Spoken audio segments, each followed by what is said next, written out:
Students, now we will go in depth with the different types of transducer classification. Under that, based on the component used, we have different types. Like take resistive transducer. In resistive transducer, the first one is your resistive strain gauge.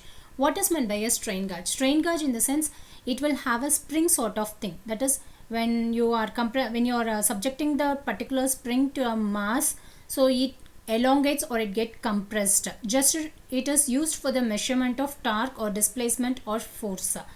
So when the force is given to the mass of spring, either the spring, when you are giving a force, that time your spring get compressed. When you are releasing the force, your spring get elongated. So this elongation or compression will try to identify the torque, what is the amount of torque given, what is the displacement that is taking place, and what is the amount of force it has been given. So how it is identified in the sense that spring, the change in the value of the resistance of the semiconductor due to this elongation or compression is known for the measurement of torque, displacement or force. This is how your resistance strain gauge will work.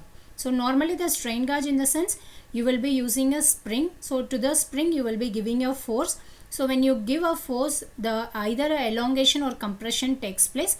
So when it takes place, there will be change in your resistance value, because that metal conductor resistance is going to get changed, which in turn it is proportional to the measurement of your torque or displacement or force. Next one is your resistance thermometer. In this, the change in resistance of the metal wire takes place due to the variation in the temperature.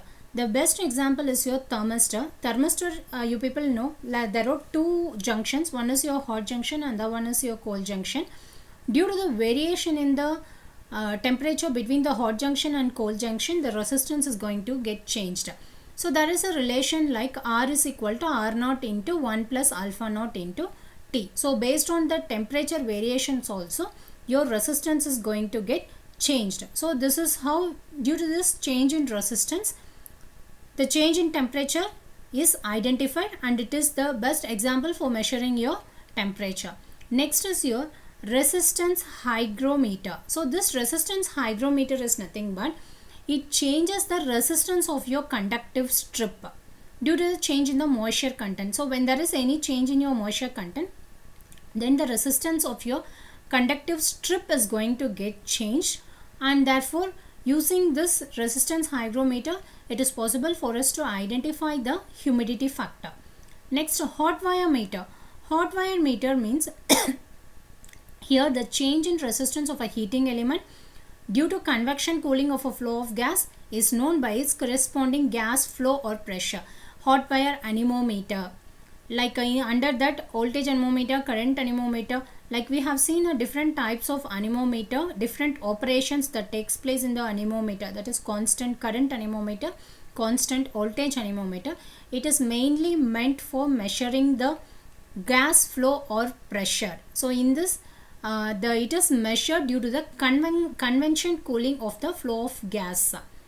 Next is your photoconductive cell. This photoconductive cell, in this, when you pass a light through that photovoltaic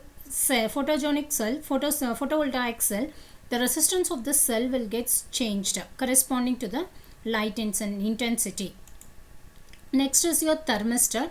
Thermistor, in this, here the resistance of the semiconductor will get changed. Negative temperature coefficient will take place, and this is also used for measuring your temperature. Potentiometer type. So here we have linear potentiometer type and sliding angle potentiometer type. So linear potentiometer, based on the variation in the sliding contact in a horizontal manner, either the resistance is increased or decreased. That could be used for identifying your displacement, or it could be identifying your pressure. Same thing, you can take a sliding contact, for example a starter. So when you, based on the force, the resistance is getting cut, the change in resistance causes the starting current to limit. So potentiometer type, all these things comes under your resistive transducer. Next is your capacitive transducer. In this, the capacitance will be changed. In case of your resistance transducer, resistance is getting changed. In case of your capacitive transducer, the value of the capacitance gets changed. Capacitance is required to measure the displacement or a pressure, or in case of your microphones it is also used to measure the speech, music, noise, and in case of your dielectric system it is also used to measure the liquid level or a thickness. So based on this, capacitance transducers classified as variable capacitance pressure gauge, capacitor microphone, dielectric gauge. So in case of your variable capacitance pressure gauge, here the distance between the two plates. So yeah, a capacitor is nothing but two plates separated by a dielectric medium. So when you apply pressure on any one of the plate, the distance between the plate is going to get reduced. So it causes the variation in your capacitance, as we know C is equal to epsilon A divided by D. And it is also mainly used for measuring your displacement and pressure. Next is your capacitor microphone. So we people know the diaphragm. So when we speak, the diaphragm will start to vibrate. So it starts to move from one place to the other place. When you speak, the waves of that, the reflection of the waves of our voice will make the diaphragm to be mobile little. That variation will not be too much, it will be slight variation, but still the capacitance will try to vary. So the sound pressure will vary as a very proportional, the sound pressure will vary in the form of a capacitance between the fixed plate and the movable diaphragm in case of your capacitor microphone. The main application of this capacitor microphone is speech, music, noise. Next is your dielectric gauge. Dielectric gauge, in the sense, the main principle, basic working principle of this dielectric gauge is the dielectrics is getting varied. The variation in the capacitance by change in the dielectric. It is not that the same dielectric can be used in between the two parallel plates. You can make the dielectrics to get segregated between the distances. So the variation in capacitance can also be caused. Why? Because C is equal to epsilon A divided by D. Epsilon is nothing but your dielectric constant, which relates to your relative permittivity. So when you are changing the dielectric medium, then the capacitance will also get into change. And this type of dielectric gauge is mainly used for measuring your liquid level or thickness. Next, inductance transducer. Inductance transducer, we have different types like magnetic circuit transducer, reluctance pickup, differential transformer, eddy current gauge, or and magnetostriction gauge. So first one is your magnetic circuit transducer. So in this, based on the change in your self-inductance or mutual inductance of the excited coil, there will be change in the inductance value in a magnetic circuit.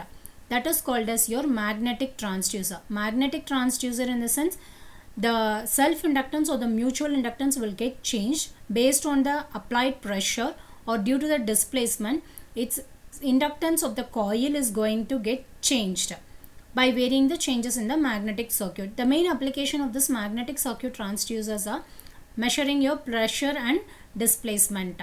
Next is your reluctance pickup. Reluctance pickup, in the sense, here the position of the iron core of the coil is getting varied. Here reluctance in the magnetic circuit will get varied by changing the position of the iron core. Example application of this reluctance pickup is, it is used for measuring your pressure, displacement, vibration, position, etc.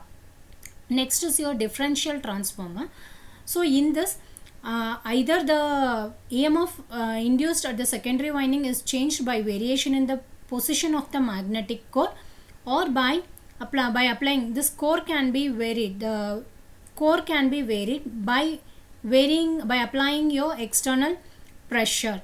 So that causes difference in voltage at the output. It is mainly used for measuring your force, displacement and position.